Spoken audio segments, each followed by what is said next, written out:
Hello दोस्तों, good morning. स्वागत है आपका आपके अपने YouTube channel create wealth with Atul में। मैं हूं आपका दोस्त अतुल गोयल। आज हम डिस्कस करेंगे एक mini Ratna company PSU company Cochin shipyard के बारे में, जिसका 2-3 साल पहले IPO भी आया था, आप सबको ध्यान होगा। इस कंपनी का जो बिजनेस है 1972 से है, fully owned government of India company है। शिप बिल्डिंग में भी है और शिप रिपेयर्स में भी है। इंडिया की सबसे बड़ी कंपनी है इस फील्ड में। आप अगर इसकी फोटो गैलरी देखेंगे, जो शिप्स इन्होंने बनाए हैं,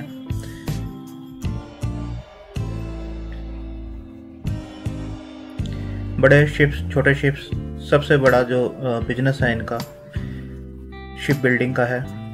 इसके अलावा ये शिप रिपेयर्स भी करते हैं, जैसे आप देख रहे हैं नीचे, ये शिप रिपेयरिंग्स का है। एल्युमिनियम वेल्डिंग, हल शॉप, प्लेट रोलिंग मशीन, तो इस टाइप का जो है बिजनेस, सबसे बड़ा बिजनेस इनका है। और अभी भी ये स्मॉल कैप कंपनी है, मिनी रत्ना कंपनी है, गवर्नमेंट ऑफ इंडिया की ये कंपनी है, कोचिन शिपयार्ड लिमिटेड। हम इसकी बात कर रहे हैं। शेयर प्राइस जो है थोड़ा सा प्रेशर में है मार्केट में। अगर BSE देखेंगे तो 1.14% डाउन है, NSE 1.10% डाउन है इसके ऊपर। तो अब देखेंगे प्राइस जो है 354 के आसपास का ये चल रहा है। 52 वीक हाई 491 है इसका, और 52 वीक लो है जो 209 है। अगर डेली चार्ट पे देखेंगे तो शेयर बुलिश नज़र आता है टेक्निकली, वीकली पर भी वेरी बुलिश नज़र आता है, और मंथली पर न्यूट्रल नज़र आता है। अगर मार्केट कैप की बात करें तो 4700 करोड़ की कंपनी है, स्मॉल कैप कंपनी है। फेस वैल्यू 10 की है, और डिविडेंड जो परसेंटेज देती है 166.30 का दिया है, जिसपे जिल्ड बनती है 4.65% की जिल्ड बनती है, जो कि बहुत ही इम्प्रेसिव है।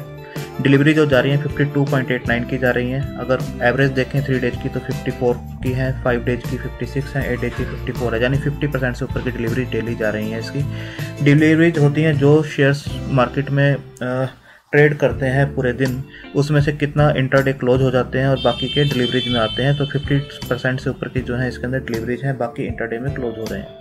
इंडस्ट्री पी 10.22 की है, और ये 10.23 पे काम कर रहा है, अपनी बिल्कुल इंडस्ट्री पी पे काम कर रहा है। तो मेन देखने वाली बात है कि जो डिविडेंड यील्ड है बहुत इंप्रेसिव है, डिलीवरीज जो जा रही है वो अच्छी जा रही है।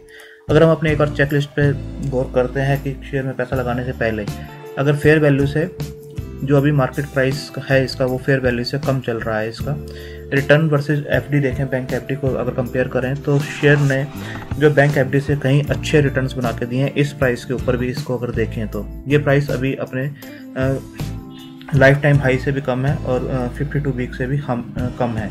जैसे आप यहाँ देखेंगे तो लाइफ टाइम हाई जो है इसका 565 के आसपास का, जो 78 के आसपास का बनता है। तो ये अभी उससे बहुत ही कम पे काम कर रहा है। तो स्टॉक ने बैंक FD से अच्छे रिटर्न दिए हैं। डिविडेंड यील्ड जो मैंने बताई आपको बहुत ही अट्रैक्टिव है। इसकी एंट्री पॉइंट देखेंगे तो गुड टाइम टू एंटर है, इसे कंसिडर किया जा सकता है इस प्राइस के ऊपर भी एंटर करने के लिए। ओवरबॉट जोन में नहीं है, नो रेड फ्लैग्स। ये सेबी की किसी भी ASM लिस्ट, GSM लिस्ट होती है किसी कंपनी पे सर्विलांस लगाना।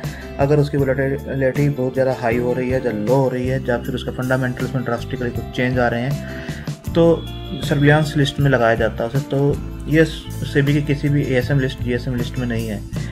Not a lot of promoter holding pledged, कोई प्रमोटर होल्डिंग इसकी प्लज नहीं है। डिफॉल्ट होने के चांसेस बहुत ही कम है। जैसे बताया मैंने, इंडस्ट्री जो है शिप बिल्डिंग की इंडस्ट्री है, मार्केट कैप जो है बहुत ही कम है, स्मॉल कैप है, और 378 इसका रैंक है। लो रिस्क कंपनी है, जैसे मैंने बताया बहुत ही कम रिस्क है इसके अंदर। अगर इसकी ROCE देखते हैं तो 24.9 की है, ROE देखते हैं तो 18% की है। ROCE होता है return on capital employed, ROE होता है रिटर्न ऑन इक्विटी। अगर इसके चार्ट को एक बार हम देख लेते हैं तो 200 डे DMA के ऊपर ये स्टॉक जो है ऑलमोस्ट बना हुआ है, वहाँ पर आकर ये सपोर्ट ले रहा है। तो जो 200 डे DMA से ऊपर होते हैं वो बुलिश मोड में जाने की ट्राई करते हैं और बने रहते हैं bullish. Company almost debt free. Stock ने जो है डिविडेंड यील्ड बहुत अच्छी दी है, जो मैंने आपको बताया। Company has delivered good profit growth of 55.78 CGR over the 5 years, मतलब कि प्रॉफिट ग्रोथ जो है बहुत ही अच्छी है कंपनी की। अगर क्वार्टर ऑन क्वार्टर इसके रिजल्ट्स देखते हैं तो पिछले कुछ क्वार्टर से कंपेयर करते हैं तो सेल जो है 615 से इंक्रीज होकर जो कि 973 हो गई थी, बट अब कुछ टाइम से ये थोड़ी सी डाउन आ रही है और कोविड टाइम पे 332 रह गई थी और अब अगेन ये अपना जो है ग्रोथ पकड़ रहा है, 657 हो गई है, जो कोविड से पहले की जो सेल थी उस लेवल पे आने की ट्राई करेगा आने वाले क्वार्टर्स में। ऑपरेटिंग प्रॉफिट मार्जिन को अगर हम देखते हैं ना 22% पे ये काम करते हैं, जो कि इंक्रीज होकर 22 के आसपास, मतलब आप देखेंगे यहाँ पे 24 थे और ऑलमोस्ट 20 के आसपास ये काम करते हैं। जो अगर देखेंगे जून क्वार्टर में जो सिर्फ 5% के आसपास रह गए थे और अब अगेन ये 19% के आसपास पहुंच गए हैं। अगर ये अगेन 22-24% के आसपास जाते हैं तो इनका ऑपरेटिंग प्रॉफिट्स अगेन इंक्रीज करना स्टार्ट कर देगा। ऑपरेटिंग प्रॉफिट जो है 137 था पिछले कुछ क्वार्टर्स में, जो कि इंक्रीज होकर आप देखेंगे 206 तक भी पहुंच गया था। अभी ये जो है कोविड टाइम पर जून क्वार्टर देखेंगे तो सिर्फ 17 करोड़ का जो प्रॉफिट इन्होंने दिया था और अब 126 हो गया है 17 करोड़ से इंक्रीज होकर, और ये अगेन हमें उम्मीद है 200 और 206 को क्रॉस कर देंगे। तो नेट प्रॉफिट देखेंगे 114 से इंक्रीज होकर 208 तक पहुंच गया था, बट अब ये 108 के आसपास है और जून क्वार्टर में 43 के आसपास था। तो धीरे धीरे ये इंडस्ट्री, ये कंपनी द्वारा अपना पेस पकड़ रही है, ग्रोथ करेगी ये कंपनी।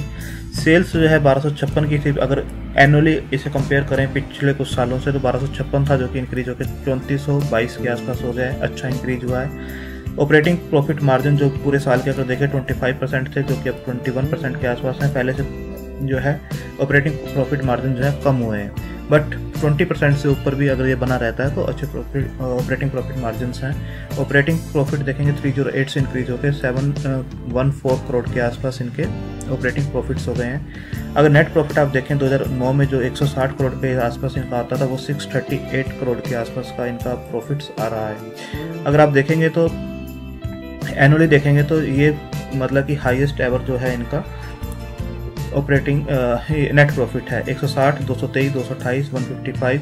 आप देखेंगे तो ये हाईएस्ट एवर इनका 638 है, बट जो स्टॉक है वो काफ़ी नीचे काम कर रहा है इस टाइम भी। अगर बैलेंस शीट पे देखेंगे तो डेट जो है 101 था, उससे देखेंगे 123, बीच में ये काफ़ी रिड्यूस कर लेते हैं, बट इसमें कैपिटल थोड़ी चाहिए होती है इस इंडस्ट्री में शिप्स वगैरह बनाने के लिए, तो थोड़ी बहुत डेट इनकी चलती है। रिजर्व्स जो है -110 थे पहले, जो कि 3536 पॉजिटिव हो गए हैं। अगर एसेट देखेंगे 2568 करोड़ के थे, जो कि 7669 करोड़ के इनके एसेट्स बन चुके हैं, जो काफ़ी इंप्रेसिव हैं। अगर शेयर होल्डिंग पैटर्न को देखेंगे तो 75% के जो है शेयर्स होल्ड करते हैं प्रमोटर्स, जो 72.86 हो गए हैं अभी पिछले कुछ क्वार्टर से अगर कंपेयर करें तो। FII ने भी अपना स्टेक जो है इसमें डिक्रीज किया है 3.51 से डिक्रीज करके 1.76 हुआ है। DIA ने अपना स्टेक रिड्यूस किया है 10.86 से 9.41 के आसपास हुआ है। बट आप देखेंगे FII DIA की होल्डिंग जो है अप डाउन होती है, किसी क्वार्टर में जो इंक्रीज करते हैं, किसी क्वार्टर में डिक्रीज करते हैं as per the stock price. कुछ प्रॉफिट बुकिंग्स भी वो करते हैं। अगर पब्लिक के पास देखेंगे तो 10.63 से इंक्रीज होकर 15.97 के आसपास की पब्लिक जो है स्टॉक में होल्ड करते हैं। अगर हम चार्ट के ऊपर देखते हैं कि ये किस टाइप से काम कर रहा है, तो आप देखेंगे एक नैरो रेंज में ये काम कर रहा है पिछले कुछ टाइम से। अगर अपर रेंज देखें तो यहाँ पर एक रेजिस्टेंस फेस करता है, जो तीसरी बार इसने टच करने की ट्राई की है 372 के लेवल को। यहाँ पर इसने टच किया, देन अगेन ये करेक्ट हुआ। करेक्शन जो आती है वो लगभग 320 के लेवल तक पहले जा रही थी, अभी मैं उसका भी बताता हूँ आपको। जो रेजिस्टेंस जो फेस कर रहा है वो 372 के आसपास का ये रेजिस्टेंस फेस कर रहा है, जो अभी रिसेंटली भी इसने टच किया था। ये तीसरी बार इसको टच कर चुका है 372 को। अगर इसको ये क्रॉस करता है तो ये ऊपर जा सकता है इस लेवल तक, जो कि लेवल बनता है 420 के आसपास का। अगर आप देखेंगे नीचे की जो रेंज है, ये रेंज जो बनती है 336 पे अच्छा स्ट्रॉन्ग स्पॉट है। अगर देखें प्री कोविड लेवल पर भी ये इसी स्पॉट पर आकर रुकता था, देन ऊपर जाता था, फिर इसे नीचे आता था, ऊपर नीचे ऊपर। तो ऊपर का जो रेजिस्टेंस बनता है उसके बाद बनता है 405 410 के आसपास का, और नीचे का जो रेजिस्टेंस बन रहा है वो जो सपोर्ट जोन बन रहा है वो 320 पे स्ट्रॉन्ग सपोर्ट जोन बनता है। अगर आप देखेंगे कुछ टाइम से ये अपने हायर लोज बना रहा है। अगर यहाँ पर आप देखेंगे 306 के आसपास ये लो बनाया था, उसके बाद ये 306 पर नहीं आया, 320-21 के आसपास से आया और वहाँ से ये बाउंस किया है और अपने हाई को टच करने की ट्राई की है दोबारा जो रेजिस्टेंस था उसके बाद ये फिर नीचे आया। यहाँ देखिए ये अकोमुलेशन जोन होता है, इस टाइप का जो है लोग अकोमुलेट करते हैं इसमें। और 334 के आसपास का देखेंगे आप, यहाँ पे 334 के आसपास का इसने लो बनाया था। अब अगेन इसने 372 को टच करने की ट्राई की है और उसे ब्रेक करने की ट्राई की है, बट नहीं कर पाया, तो स्टॉक द्वारा नीचे आ रहा है 354 के आसपास ये है। अगर ये स्टॉक आपको इस रेंज में कहीं पर भी मिलता है 310 320 के आसपास, वैसे नहीं आएगा, अगर फिर भी आता है तो आपको अकोमुलेट करना चाहिए। और 320 जो सेकंड इसने लो बनाया था इसके आसपास ही मिलता है तो अकोमुलेट करना चाहिए, और यहाँ पर भी आपको अकोमुलेट करना चाहिए। इवन 350 से नीचे इसको अकोमुलेट कर देना स्टार्ट कर देना चाहिए आपको। और अगर ये 372 को ब्रेक करता है तो ये 420 को भी क्रॉस करेगा। और इसका जो IPO आया था वो 2017 में आया था, आप देखें यहाँ पर, तो उस टाइम जो प्राइस था 575 के आसपास का इसका प्राइस चल रहा था मार्केट में, और इसने 600 के आसपास इसको टच करने की भी ट्राई की है। आप देखेंगे 598 के आसपास इसने टच करने की ट्राई की थी। अभी जो प्राइस चल रहा है 600 से जो है ऑलमोस्ट देखेंगे आप 40% डिस्काउंट्स पे ये इस टाइम काम कर रहा है, तो द्वारा ये 600 को भी टच कर सकता है आने वाले टाइम में, जैसे जैसे रिजल्ट्स इंप्रूव करेंगे, फंडामेंटल्स इसके अच्छे हो जाएंगे। डाउन साइड इसके अंदर बहुत ही लिमिटेड है। आप देखेंगे ये बहुत सी कंपनी अपने 52 वीक नए हाई बना रही हैं, जब लाइफ टाइम हाई बना रही हैं, बट ये अभी बहुत ज़्यादा ग्रो नहीं किया है। अपने कोविड के टाइम पे जो लो आया था वहाँ से बहुत ज़्यादा ग्रो नहीं किया है, तो इसके अंदर जो डाउन साइड बनती है बहुत ही लिमिटेड बनती है। हम यहाँ वही स्टॉक डिस्कस करते हैं इसके अंदर फंडामेंटली स्ट्रॉन्ग हो, डाउन साइड लिमिटेड हो, अप साइड डबल जाने का भी वो दमखम रखता हो, ऐसे स्टॉक्स को हमें अकोमुलेट करना चाहिए। तो आप अगेन देखेंगे यहाँ पर सपोर्ट लिया, फिर यहाँ फिर अगेन सपोर्ट लिया, और यहाँ पे फिर अगेन सपोर्ट बन रहा है इसका 335 का स्ट्रॉन्ग सपोर्ट जोन बन रहा है इसका। तो इस लेवल तक अगर आता है तो आपको अकोमुलेट करना चाहिए for the target of 600 in long run. 2 से 3 साल में ये आपको 600 के लेवल को अगेन टच करता हुआ दिखाई देगा, यहाँ से डबल होता हुआ दिखाई देगा। डाउन साइड बहुत ही लिमिटेड है, मैं अगेन बता रहा हूँ, अपनी वॉच लिस्ट में लगाइए, धीरे धीरे अकोमुलेट कीजिए इसे for the return of double. Thank you, धन्यवाद।